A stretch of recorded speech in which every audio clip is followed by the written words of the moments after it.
36절에서 44절입니다.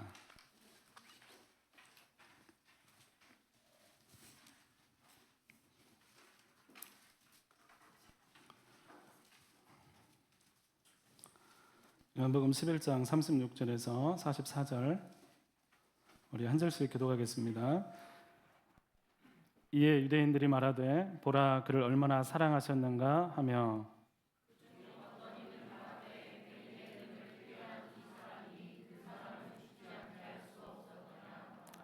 이에 예수께서 다시 속으로 비통히 여기시며 무덤에 가시니 무덤이 구리라 돌로 막았거늘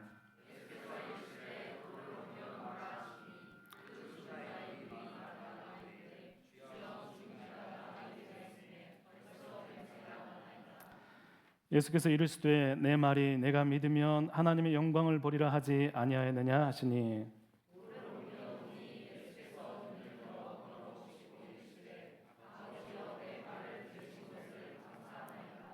항상 내 말을 들으시는 줄을 내가 알았나이다. 그러나 이 말씀 하옵는 것은 둘러선 무리를 위함이니 곧 아버지께서 나를 보내신 것을 그들로 믿게 하려 함이니이다.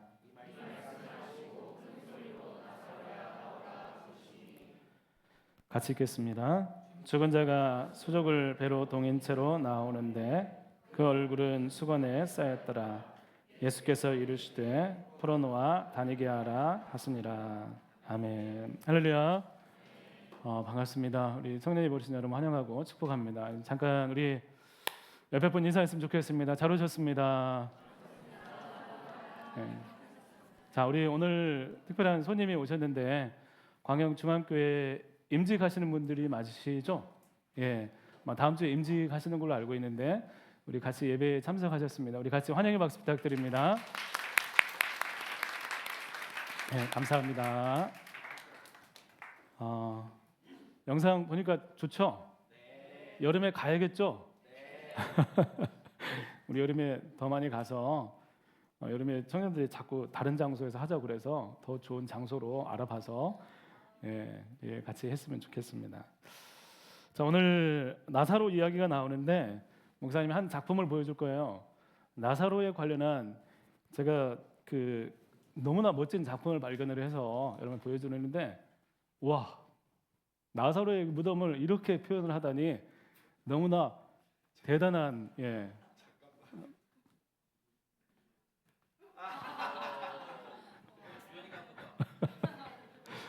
너무 잘했죠. 볼수록 이게 여기 안에 말씀이 다 들어가 있는 것 같아요. 은혜 받으십시오. 지난 겨울 수련회 때 모조에서 클레이로 작품을 만든 나사로 이야기입니다. 자, 여러분 인생은 타이밍이다라는 말 들어보셨죠? 타이밍인가요? 왜 그런 말이 나왔죠? 인생은 타이밍이다. 제가 얼마 전에 모 형제들이랑 고기를 구워 먹으러 갔어요. 고기를 먹으러 갔는데 고기를 막 익고 난 다음에 갑자기 이 형제가 지금이야! 그걸 건져 먹어야 돼. 지금이야! 하나 올려놓고 먹을 때 되면 지금이야! 만약 그거 안 먹으면 혼나요. 탄다고 빨리 먹으라고. 타이밍 중요합니다. 여러분 적절한 때가 있고 그에 맞는 시간을 맞출 때 성공하는 삶을 살게 된다 그렇게 얘기를 합니다. 실제로 타이밍이 묘하게 안 맞으면 이상한 일이 생길 수 있어요. 후회하거나 안 좋을 때도 있습니다. 마음에 품고 있는 여러 가지 이야기들이 있죠. 얘기를 해야 되는데 타이밍을 놓치면 어떻게 될까요? 타이밍을 놓치면 말을 안 했는데 나중에 그 일이 툭 불거져 나오면 왜 안 했냐고. 때로는 일부러 이야기 안 한 것처럼 나쁜 사람도 오인을 하게도 되고 오해를 불러오기도 하고 우리가 사랑한다고 말할 기회, 사과할 기회 이걸 놓쳐서 마음이 무거울 때도 있습니다. 여러분 질병은 어떻습니까? 질병, 아픈 것이 있는데 그 타이밍을 놓치면 어떻게 해요? 그냥 잠깐 가서 병원에 치료받고 간단한 이런 치료를 받으면 금방 넘어갈 수 있는데 그걸 안 해서 타이밍을 놓치면 어떻게 됩니까? 커지기도 하고 간단한 치료인데 이게 검진하다 보니 엄청난 비용과 시간, 심지어 굉장한 위험 부담을 안게 되기도 합니다. 성경에는 전도서에는 때에 대한 말씀이 있어요. 성경 전도서 3장 말씀에 보면 때에 대한 말씀이 있는 모든 일에는 때가 있다. 떼어날 때가 있고 죽을 때가 있고 심을 때가 있고 거둘 때가 있고 울 때가 있고 웃을 때가 있고 이런 범사에 기한이 있고 때가 있다 말씀하고 있습니다. 그런데 그 때가 어긋났을 때 타이밍을 맞추는 거 좋아요. 타이밍을 맞추고 그렇게 살아가는 거 좋아요. 그런데 만약 이 타이밍이 안 맞으면 어떻게 될까요? 우리 인생 가운데 타이밍이 안 맞았어요. 우리 인생에서 뭔가 좀 자꾸 어그러졌어요. 그러면 그런 삶을 살아갈 때 인생의 가장 소중한 일들, 나의 삶이 뭔가 타이밍에 안 맞게 되고 계속 그 타이밍을 놓쳤을 때 그 놓친 사람은 항상 후회하고 더 이상 삶을 아름답게 살아갈 소망을 잃어버린 걸까요? 아니에요? 용호 형제? 맞아요, 안 맞아요? 몰라요. 그래서 용호 형제가 좀 몸이 안 좋은 것 같아요. 여러분 심각하게 얘기해 보면 뭔가 계속 시간이 안 맞고 지나가 보니 여러분 나라는 사람이 됐어요. 어느 순간 막 딱딱 맞게 지내온 게 아니라 시간이 지나 보니 나라는 사람이 된 거예요. 어느덧 자라보니 청년이 됐어요. 근데 그 청년의 모습을 보니까 과거를 돌아보니까 내가 왜 이렇게 했지 하는 생각들이 드는 거예요. 나는 왜 나지? 나는 왜 이렇게 살았지? 나는 어느덧 왜 이런 모습이 되었지? 이게 내가 원하는 모습이 아닐 때도 있습니다. 더 잘하고 싶고 더 이루고 싶고 삶이 행복하면 좋겠는데 지금의 인생을 어떻게 바라보고 해결해야 될까 고민을 하게 되죠. 내가 뭘 할 수 있을까? 내가 어떻게 이것들을 수정할 수 있을까? 내 삶은 그냥 이대로 가는 건가? 이런 여러 가지 다양한 생각들이 있을 수 있습니다. 오늘 말씀은 나사로가 살아난 이야기입니다. 7표적 중에 마지막 표적입니다. 놀라운 표적이죠. 예수님께서 보여주신 표적 중에 정말 깜짝 놀랄 만한 표적입니다. 늘 표적이 예수님이 누구이신가를 가리킨다고 말씀을 드렸는데 오늘 표적을 통해 드러난 예수님이 어떤 분인가? 이 예수님 도대체 무엇을 말하고 싶은 건가? 그래서 그분이 누구인가를 발견하면서 오늘 우리의 삶 가운데 주님 안에서 소망을 얻는 우리 청년들이 될 수 있기를 바랍니다. 아멘. 그럼 우리가 읽지 않았지만 이전의 말씀에는 주님이 사랑하시는 자로 소개되는 베다니에 사는 나사로라는 사람이 나오고 있습니다. 베다니에 사는 나사로, 그는 2명의 누이가 있는데 그 유명한 마르다와 마리아 자매입니다. 그는 평소에도 주님을 사랑하고 또 예수님도 그 남매를 사랑하셨습니다. 오늘 말씀 이제 그 11장 3절에 보면 이렇게 말씀하고 있습니다. 주께서 사랑하시는 자가 병들었습니다라고 이야기를 합니다. 주께서 사랑하시는 자가 병들었습니다. 5절 말씀에 보면 나사로를 사랑하시더니라고 말씀이 있어요. 그럼 3절은 필레오라는 단어가 쓰이고 있고 5절에는 아가파오라는 단어가 쓰이고 있습니다. 필레오는 우정, 또 지인 간의 어떤 사랑, 또 그런 사랑을 이야기하고 아가파오는 희생적인 숭고한 하나님의 사랑을 사용할 때 아가파오라는 단어를 사용하게 됩니다. 그런데 주님은 이제 그 예수님을 초청하는 마리아 마르다 그 남매 그 누이들이 예수님께 나아가면서 주께서 사랑하시는 하면서 필레오를 쓴 이유는 여러분 예수님께 공손히 요청을 드리면서 주님 이 정도 사랑해도 주님 오실 수 있죠라는 공손한 표현으로 필레오를 쓴 거예요. 그런데 주님이 그 필레오를 받아서 뭐라고 얘기를 하냐면 내가 이 5절 말씀에 보면 나사로를 아가파오 하더라 이렇게 말씀하고 있는 거예요. 여러분 주님께서 너무나 사랑하셨다는 거예요.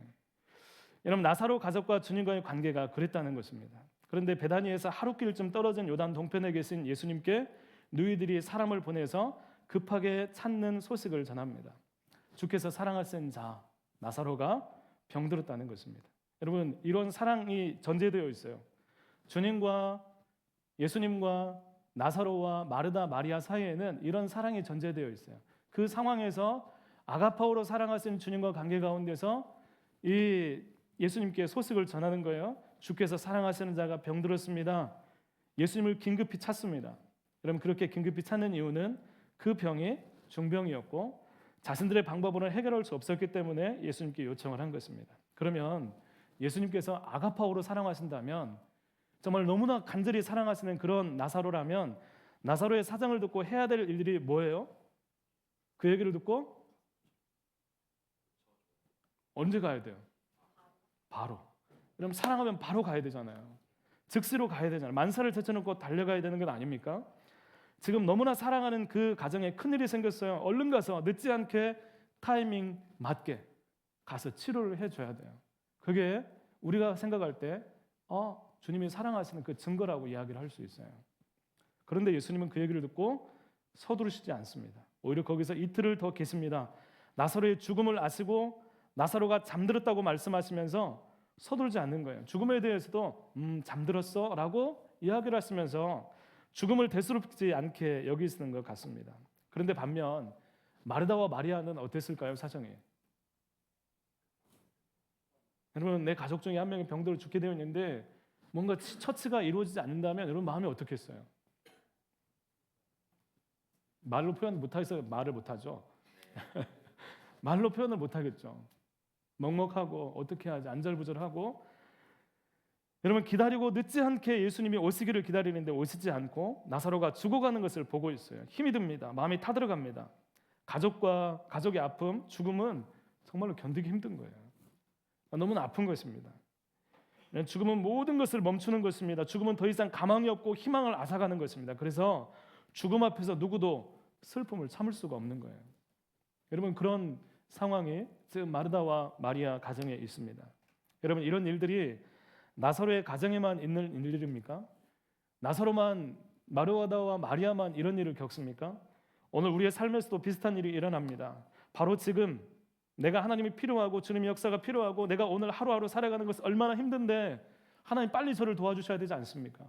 저 급해요. 조금 며칠만 지나면 하나님 저 큰일 나요. 어떻게 해요? 하나님 저 지금 나이가 몇 살이에요?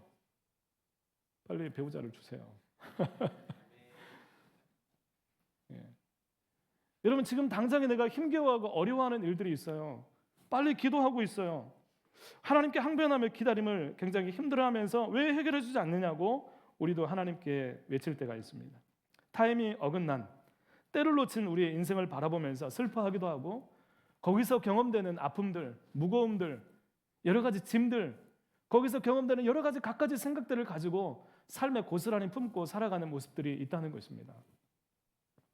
무겁게 살아가요. 살지만 죽은 것처럼 기쁨 없이 오늘 매일매일 살아가면서 그냥 인생이 그런 거지.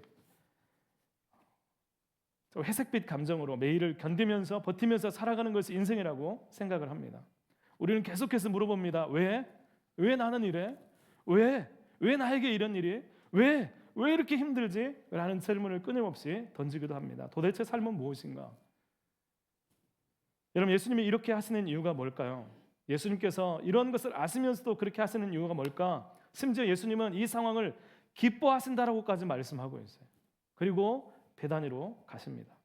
많은 사람들이 나사로의 죽음에 위로하기 위해서 찾아와 있습니다. 그곳에 예수님이 오셨을 때 마르다가 예수님께 말합니다. 주님께서 여기 계셨더라면 내 오라비가 죽지 아니하였겠나이다. 이렇게 얘기를 하는 거예요. 여러분 주님이 늦지 않았더라면 이런 슬픔은 없었을 텐데요 라고 말하는 것입니다. 여러분 마르다만 그래요? 마리아도 똑같은 얘기를 해요. 이후에 무덤으로 가는데 예수님을 물으면 예수님께 말하는 거예요. 주님께서 여기 계셨더라면 내 오라비가 죽지 아니하였겠나이다. 똑같은 얘기를 합니다. 조문 온 사람들은 이렇게 얘기를 합니다. 맹인의 눈을 뜨게 하는 이 사람이 나사로를 죽지 않게는 할 수 없었는가라고 이야기를 합니다.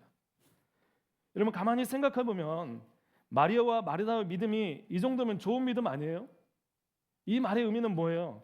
중병이 걸려서 죽을 병인데 예수님이 계셨더라면, 예수님이 함께 하셨다면 내 오라비는 분명히 예수님이 고쳤을 것입니다. 주님께서 치료하셨을 것입니다. 그 질병이 무엇이든지 주님이 계셨더라면 나았을 것입니다라는 말이잖아요. 여러분 주님이 여러분과 함께하면 여러분의 질병이, 여러분의 삶이, 여러분의 모든 문제들이 해결될 것을 믿으십니까? 정말이에요? 정말 이기를 바랍니다. 이 마르다와 마리아는 그 믿음을 가지고 있어요. 여기 계셨더라면 죽지 않았을 거예요. 이 정도면 너무나 좋은 믿음 아니에요? 여러분 예수님이 병을 고치고 맹인을 고치고 하는 것은 다 알아요. 여러분 그래서 너무나 이 예수님이 늦게 온 상황이 아픈 거예요. 할 수 있었는데, 살 수 있었는데, 이렇게 죽지 않아도 되는데 그러지 못해서 너무 마음이 아파서 예수님께 주께서 여기 계셨더라면 내 오라비가 죽지 아니하였겠나이다라고 이야기를 하는 것입니다. 바로 그때 주님께서 말씀하십니다. 믿음이 좋고 굉장히 좀 주님에 대해서 신뢰하면서 주님 능력이 있는데 여기 계셨다라면 하고 있는 그 마르다에게 이야기를 합니다. 예수를 믿고 따르고 사랑하는 마르다에게 이렇게 얘기를 합니다. 마르다야, 내 오라비가 다시 살아나리라. 이렇게 말씀합니다. 죽었는데, 끝났는데 이제 마르다에게 예수님께서 이 놀라운 말씀을 하시는 거예요. 다시 살아나리라. 이 말씀에 마르다는 이렇게 얘기를 합니다. 네 주님, 마지막 날에 언젠가 다시 살아날 줄 저도 알고 있어요. 예수님 말씀과 맞지 않아요. 주님께서 지금 너 아우라비가 살아날 거라 말씀하시는데 이 마르다는 여전히 그래요. 먼 훗날에 언젠가 부활이 있을 거예요. 주님 저도 알아요. 그러나 지금은 아니에요라고 이야기를 하는 것입니다. 그래서 예수님께서 다시 말씀하십니다. 우리 같이 한번 읽어보겠습니다. 시작. 예수께서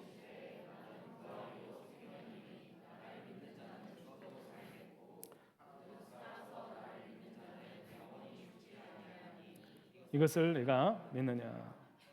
먼 미래에 다시 살아나고 부활할 것이라는 마르다의 믿음에 대해서 예수님은 새로운 믿음으로 초청하고 있는 거예요.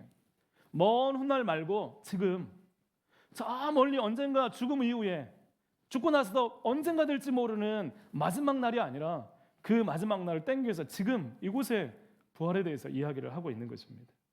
지금 살게 될 것을 예수님 말씀해 주십니다. 마르다는 이것을 깨닫지 못합니다. 새로운 믿음을 요구하는 예수님에 대해서 여전히 알지 못합니다. 마리아와 마르다가 그렇습니다. 여러분 이런 모습들에 대해서 한번 생각해 보십시오. 저는 이 모습을 경계성 믿음이라고 생각을 합니다. 여러분 이 믿음은 어떤 거냐면 우리에게 흔히 발견되는 믿음이에요. 여러분 이 예수님은 굉장히 믿음이 좋은 것 같지만 경계성 믿음, 어느 선까지만 하나님의 영역이고 어느 선을 지나면 하나님의 영역은 아닙니다. 하나님 그것은 하나님도 할 수 없어요 라고 생각하는 그런 믿음입니다. 여러분 어떤 이 사실에 대해서 끝까지 맡기지 못하는 불신을 내려놓고 예수님은 누구신가, 우리가 믿는 그 주님이 어떤 분인가를 바라보기를 원하신다는 것입니다. 언제요? 죽음에 있는 오라비가 죽어 있는 그 상황들 가운데서 예수님이 누구이신가를 분명히 알기를 원하시는 거예요. 여러분 타이밍이 어긋나서 일어난 나사로의 죽음 앞에서 슬퍼하고 좌절하고 절망하는 모습 속에 예수님이 계셨다라면 죽지 않았을 텐데 말하는 그 말에는 지금 주님은 이 상황을 해결할 수 없어요. 주님 이 죽음은 주님도 어쩔 수 없어요. 이 죽음 앞에서는 그 어떤 인간도 어쩔 수 없는데 주님도 그 사람 중에 한 사람이잖아요 라고 이야기를 하는 것입니다. 이런 불신이 포함이 되어 있는 거예요. 여러분 죽음의 권세가 더 크다라고 생각하는 것입니다. 여러분 예수님은 이런 사람들의 생각을 뒤엎기를 원하십니다. 죽음보다 크신 하나님, 죽음보다 더 크신 하나님, 죽음이 끝이 아니고 부활이 있고 예수님은 그 부활을 주실 수 있고 부활은 먼 미래가 아니라 지금 여기서 경험하는 것이다라고 말씀하고 있는 거예요. 여러분 누구로부터 부활이 오는 것입니까? 예수님으로부터. 예수님이 이렇게 말합니다. 나는 부활을 일으키는 사람이야. 나는 생명을 줄 수 있는 사람이야 라고 말씀하는 것이 아니라 내가 부활이야. 내가 생명이야 라고 말씀하고 있어요. 여러분 죽음은 우리의 종착역이 아닙니다. 그래서 주님은 나사로의 무덤으로 갔습니다. 이미 죽은 지 나흘이나 되었어요. 부패했습니다. 그래서 불가능해요. 더 이상 기대하지 마세요. 다 끝났어요. 죽음은 끝이 아닙니까? 그런데 예수님은 이미 닫힌 무덤 문을 열어놓게 하시고 절망의 죽음 앞에서 하나님께 기도하십니다. 사람들이 주목하면서 보시는 그 가운데 예수님께서 무덤을 향해 외칩니다. 나사로야 나오라 라고 말씀하십니다. 여러분 누가 그렇게 이야기할 수 있어요? 여러분 부활이신 예수님만 그렇게 이야기할 수 있어요. 여러분 TV는 사랑을 싣고 아세요? 옛날 사람이라서 그래서 영호야 부르면 저 무대 뒤에서 안 나와요. 음악이 흘러야 됩니다. 바라라람 하고 음악 흔다면 안 왔나? 사회자가 다시 한번 불러보시죠. 안 나오면 어떻게 될까요? 안 나오면 서운하잖아요. 이게 뭐야? 네. 여러분 예수님이 나사로에게 나오라고 말씀하셨어요. 나사로 나오라. 예수님 이걸 보여주고 싶었어요. 죽음보다 크신 예수님, 부활이신 예수님. 여러분, 예수님 말씀에 죽음을 몰아내고 나사로를 부르실 때 무덤에서 배를 통인 채 나사로가 나옵니다. 여러분, 깜짝 놀란 사건이에요. 엄청난 사건이에요. 예수님이 부르심에 죽었던 나사로가 일어납니다. 끝이라고 생각했던 그 속에서 생명이 회복이 됩니다. 여러분, 나사로야 나오라. 모든 사람이 깜짝 놀라고 이 사건을 통해서 사람들이 많이 믿게 될 뿐만 아니라 예수님은 오히려 죽음의 위기로 내몰리게 됩니다. 예수님이 이 나사로를 살리신 사건은 바로 죽음을 정복하고 우리를 구원할 메시아로서의 모습, 예수님 우리에게 죽지만 사는 놀라운 구원을 주시는 부활 자체의 있음을 우리에게 보여주시는 사건입니다. 오늘 말씀은 죽음을 우습게 대하라는 게 아니에요. 죽은 사람한테 가서 안수기도 하라는 얘기도 아니에요. 여러분, 죽음은 무겁고 슬프고 굉장히 힘겨운 일입니다. 죽음에 대해서 다시 기도하면 죽은 자가 살아나니 우리도 죽음을 거부하자, 이런 얘기도 아닙니다. 예수님은 죽음을 이기신 하나님 있음을 보여주는 사건이기에 그 주님을 바라볼 때 죽음을 제한 두지 말라는 거예요. 우리 인생의 끝이 죽음이 종착역이 아니라고요. 오늘 하루하루를 살아가는 우리의 삶 가운데 내 인생 저게 끝이야 라고 생각을 하면서 빨리 천국 갔으면 좋겠다, 빨리 죽었으면 좋겠다, 이런 생각들이 아니라 그 죽음은 더 이상 우리의 장벽이 되지 않고 그 이후에 영원한 생명, 부활이 있다는 사실을 기억하라는 거예요. 그래서 그 부활을 바라보면서 오늘 우리에서 어떻게 살 것인가, 오늘 그 부활의 사건을 통해서 어떻게 살아갈 것인가 말씀하고 있는 거예요. 여러분, 부활을 주시는 분이 아니라 예수님이 자체가 부활이라고 말씀했어요. 그러면 예수를 믿는 우리에게는 부활이 있어요, 없어요? 그게 답이에요. 여러분, 먼 훗날에 가서 죽고 난 다음에 내가 아마 부활될 거리 아니라 오늘 예수 그리스도를 마음에 품고 살아갈 때 부활이신 예수님 때문에 우리가 부활을 경험하게 되는 거예요. 사랑하는 청년 여러분, 타이밍이 어긋났습니까? 여러분, 인생 가운데 인생의 고난에 대해서, 그 의문에 대해서 끊임없이 질문하고 내 삶이 이렇게 고달파 힘들어, 혹은 삶을 살아가면서 이 삶의 끝에서 죽음을 향해 달려가는 삶이라고 여러분 생각하고 계십니까? 부활이신 예수님이 여러분 마음 가운데 있을 때 여러분 모든 것들을 다시 살려내는 주님의 능력이 여러분 가운데 임하게 될 줄로 믿습니다. 오늘 하루하루를 살아가면서 내가 어떻게 살아가요? 무엇을 힘으로 살아가요? 여러분, 끊임없이 살아가고 좋은 감정들로, 좋은 마음으로 살아가려고 해도 잘 되지 않는 게 우리의 인생이에요. 그런데 예수 그리스도는, 부활이신 예수 그리스도는 우리에게 말씀하십니다. 나사로야 나오라. 사랑하는 용호야 나오라. 용호만 네. 다음에 다른 사람이 해줄게요. 나오라고 말씀하세요. 여러분, 그것이 죽은 지 나흘이나 되어서 부패해서 썩어서 냄새나는 그런 모습일지라도, 타이밍이 늦어서 수십 년간 내 삶 가운데 짓눌려서 무엇이 삶인지 어그러진 우리의 삶일지라도 예수 그리스도가 우리 마음 가운데 있을 때 이 모든 것들을 살게 하시는 주님의 능력이 예수님을 통해서, 부활이신 예수님 때문에 다시 살게 되는 능력을 경험하게 된다는 것입니다. 여러분, 믿으십니까? 여러분, 이 믿음 안에서 여러분 살아날 수 있기를 간절히 축복합니다. 여러분, 인생은 단순히 그냥 살아내는 생존의 문제가 아니에요. 예수 그리스도의 부활을 가지고, 그 생명을 가지고 내가 생존 이상의 하나님의 뜻을 향해 나갈 수 있는 삶으로 이끌려지는 것이 우리의 삶임을 여러분 기억하시기를 바랍니다. 죽음이 끝이 아닐 때, 부활이자 생명 자체이신 예수님을 바라볼 때 이렇게 살다가 어떻게 되겠지 하는 삶이 아니라 주님의 생명 때문에 내 삶 가운데 하나님의 계획이, 하나님의 뜻이 품어지고 오늘 우리에게 주어진 시간들을 다시 살아나는 삶으로, 의미 있는 삶으로 살게 하시는 하나님이시라는 것입니다. 죽음까지도 이기신 주님이 오늘 우리에게 경계성 믿음이 아니라 죽은 자를 일으키신 주님이 나의 주님이시기에 나는 오늘도 주님 앞에 내 삶을 모두 맡겨드립니다. 나는 오늘 주님께 모든 것을 믿음으로 고백합니다 하는 믿음, 그 신앙의 모습들이 우리 청년들 가운데 있어지기를 간절히 축복합니다. 아멘. 크게 합시다. 아멘. 기도하겠습니다. 하나님 아버지, 감사합니다. 청년들 힘든 시대라고 사람들이 이야기를 합니다.